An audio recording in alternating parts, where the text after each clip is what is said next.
Hello, everyone, and welcome to English Pod. My name is Marco. My name is Catherine, and today we have an advanced level lesson for you. This one's a bit difficult. It's all about science. That's right. Today we're going to talk about physics, specifically about, well, you know, things like Stephen Hawking and wormholes, black holes, and general theory of relativity and all that good stuff. Right. So we're in class. We're learning about physics today, and you're going to hear a lot of terms. Don't worry if you're not really sure what they mean. We'll be back in a moment to talk about them.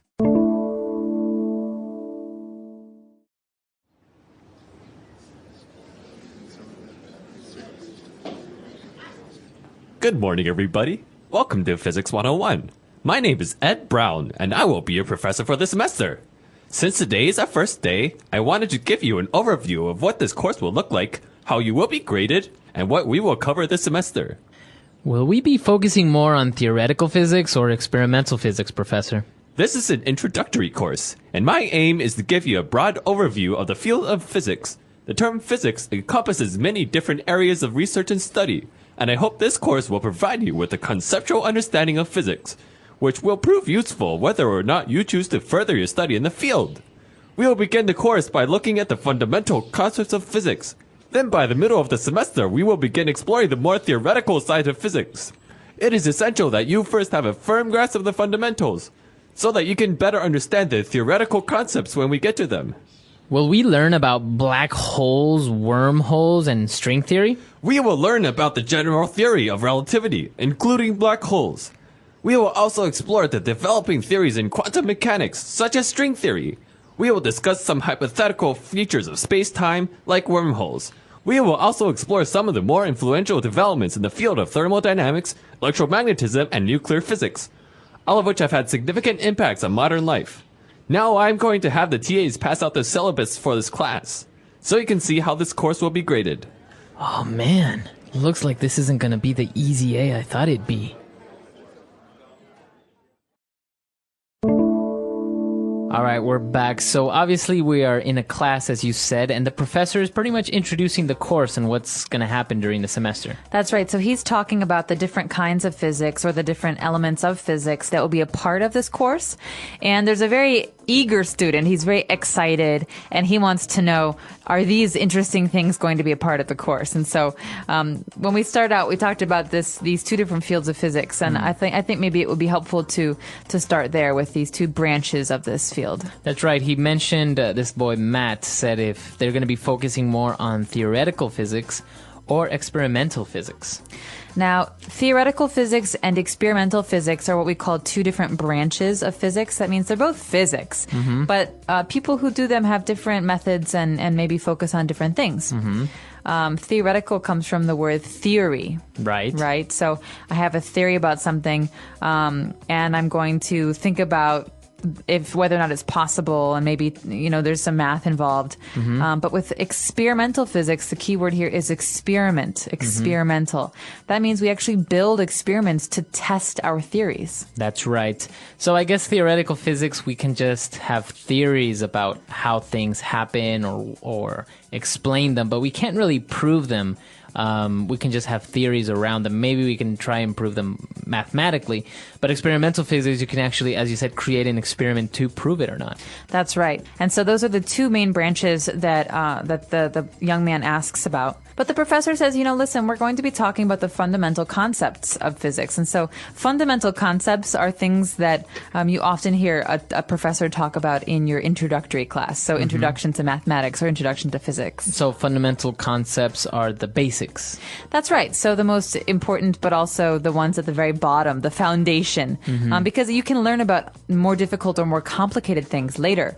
But first you have to have a foundation. So those are the fundamental concepts. Right. And actually, after the professor said that, this guy Matt went on to ask if they were going to learn about black holes, wormholes, and string theory. Okay, so three very important parts of physics, but very, very complicated things. The first two are related, right? So we've got astrophysics. Astro means star. So astrophysics is the physics of things, bodies in space, planets, stars, things like that. That's right. And so two concepts that we often talk about in astrophysics are black holes and wormholes. That's right. So I think many of you have already heard this word, black hole. The concept of it is basically a huge hole in space that just sucks up everything. The gravitational force, so the pull of gravity is so strong that nothing can resist it. Everything that comes close to a black hole, it's like in a drain. Everything that comes close to it gets sucked in. Into it, right? No light can escape it. That's right. And the other concept there is a wormhole. So it's basically a sort of bending of space and time in which you can travel from one point to another a lot faster than going in a straight line. Or from one time to another. So That's this is right. a very, very popular concept in science fiction movies and books. For example, Star Trek, the most recent movie, the new movie, Star Trek, there was a wormhole. So one ship goes from the future and it comes into the past. That's right. So it has to travel through this wormhole. That's right. So, and actually, yeah, you say science fiction, and obviously it's hard to prove it, but this is one of the concepts that physicists think they can prove someday. Someday. And this is why it's a part of theoretical physics. That's right. And what about this other concept, string theory? Okay, string theory is a theory about the way the world works, basically. And it is a theory that actually competes with Einstein's view of the way the world works, right? And string theory is about basically strings that are vibrating, and that's the way the entire universe is kind of built. Yeah, so basically at the subatomic level, usually you're supposed to have an atom, but also supposedly these atoms are made up of strings that, depending on the frequency at which they vibrate, they could constitute different elements or different parts. Kinds of matter, right? Exactly. And so we're talking about the very, very, very, very, very, very, very smallest building blocks of the things in the world, atoms and even quarks and joules and those things. Exactly. So it's actually one of these new things that, people are talking about, string theory. It's kind of this new way of seeing the world and explaining the unexplainable, because there are so many things still in the world that we can't explain. And people argue about this because obviously if you can't prove it, it's hard to say what is right and what is wrong. Exactly. But actually, one thing that was proven was Einstein's general theory of relativity. So this is something we all learned back in high school or in college. That's right. So basically, the general theory of relativity is this idea that space and time are not fixed. They're relative to each other. So an example my teacher used to use is that when you travel very, very, very fast, imagine going around a jet around the world counterclockwise, time slows down the faster you move.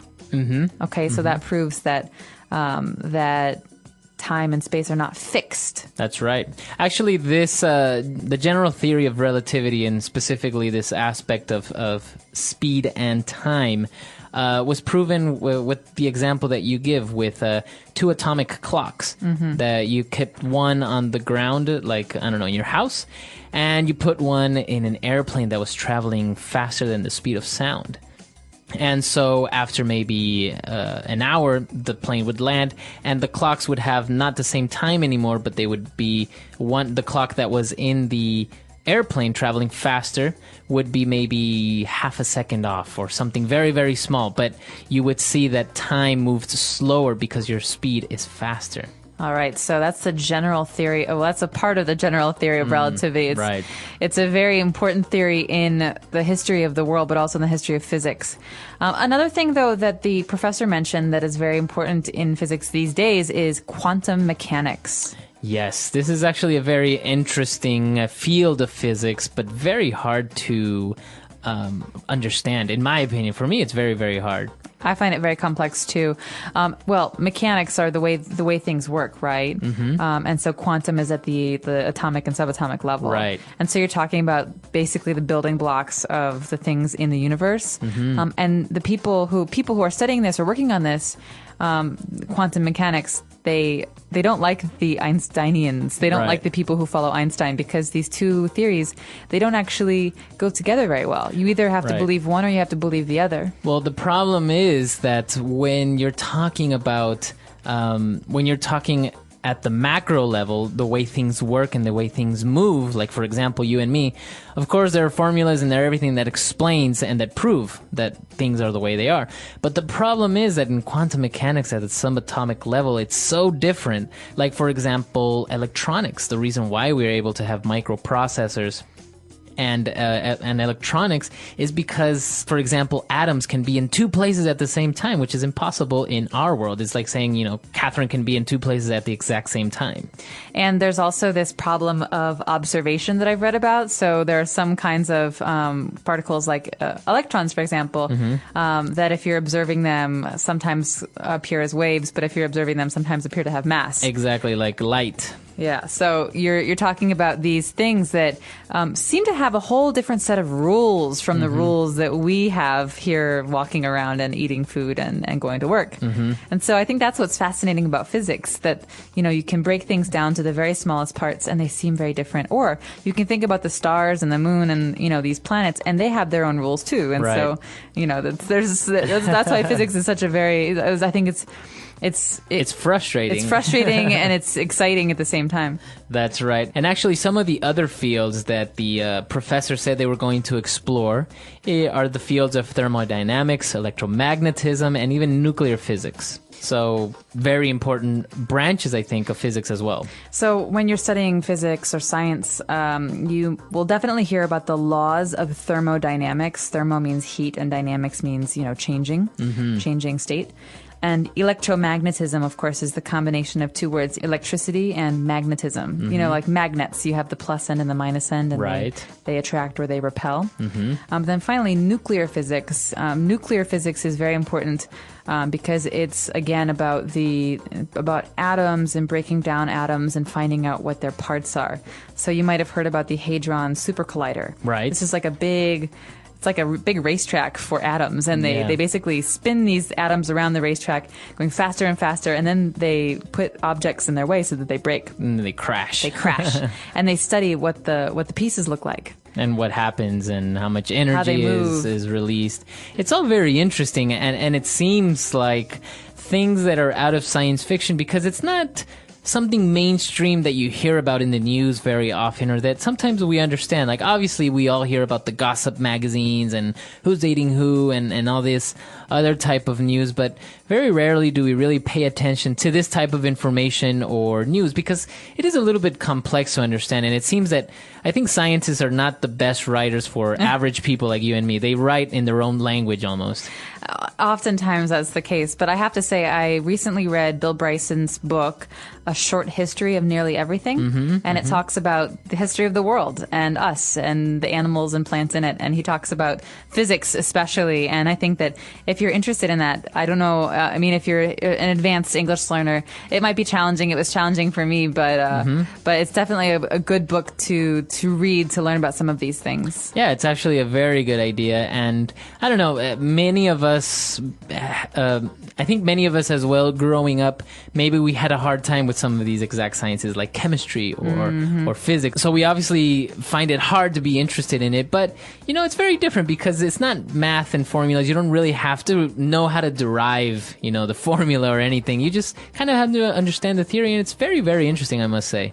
It is, and it's fun because you can talk about it's like philosophy sometimes. You can talk about, if this were the case, then what would happen? Right. These hypothetical situations. And I think that's maybe more in line with theoretical physics, but it's really interesting to think about and to let your mind go into these very strange places. That's right. So actually, we are curious to know if you believe that maybe someday we will be able to travel in time, or do you believe that live on other planets, or we'll have space travel as a part of our holiday making. And they supposedly already are arranging tourism to the moon, right? Yeah, they are. So I wonder if one day, like in The Fifth Element, we're going to have these cruises to space. Yeah, that would be fun. So let us know what your opinions are about this topic, and also if you have any other suggestions or questions, you can always visit us on our website, englishpod.com. We hope to see you there, and until next time. Bye. Bye.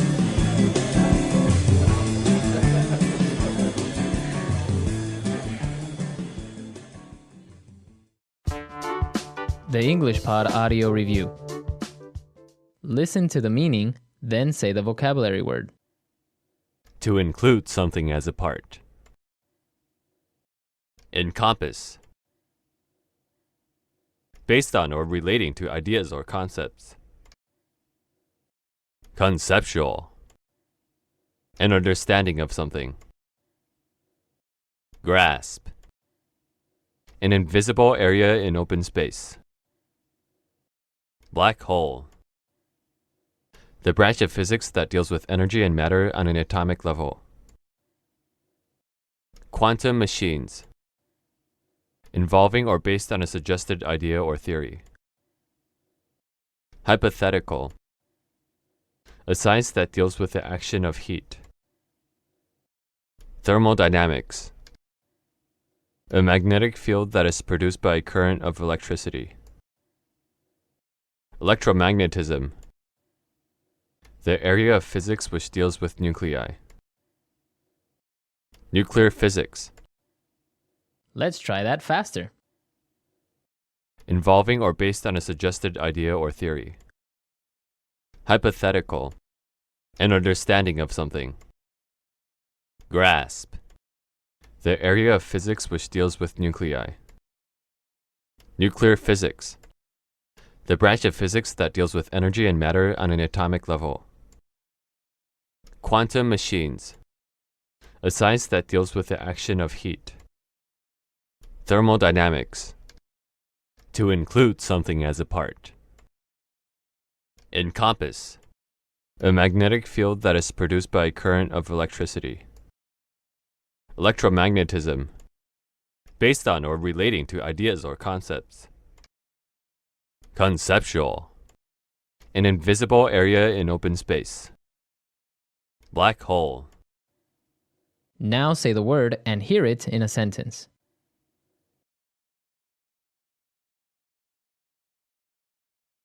Even though he makes a good case for his theory, it has never been proven.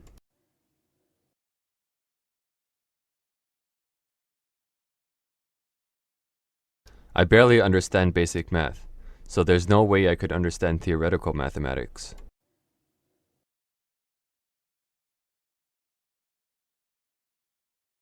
Sometimes theories of social interaction don't hold up when you apply them to the real world.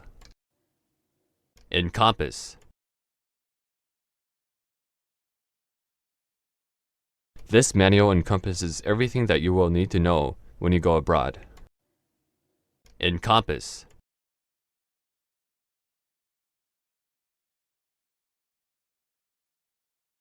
I had so much to say during my presentation that I went 20 minutes over and still didn't encompass everything. Encompass. This book encompasses all the different ethnic groups of the world.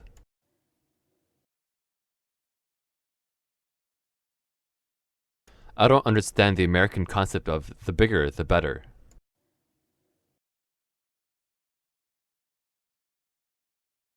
The new concept car will be on display at next month's car show.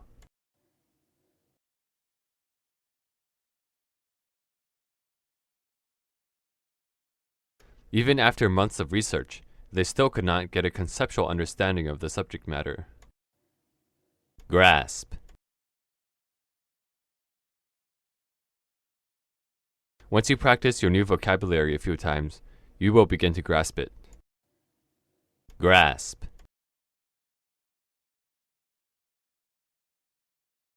I had a good grasp on the topic, but I don't think I could teach it to anybody.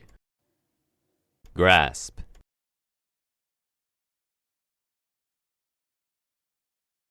If you are going to work in China, it would greatly help if you had a solid grasp of the language.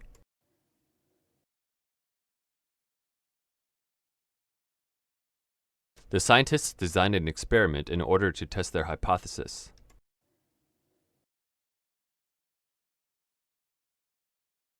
Hypothetically speaking, would you rather be a bird or a fish?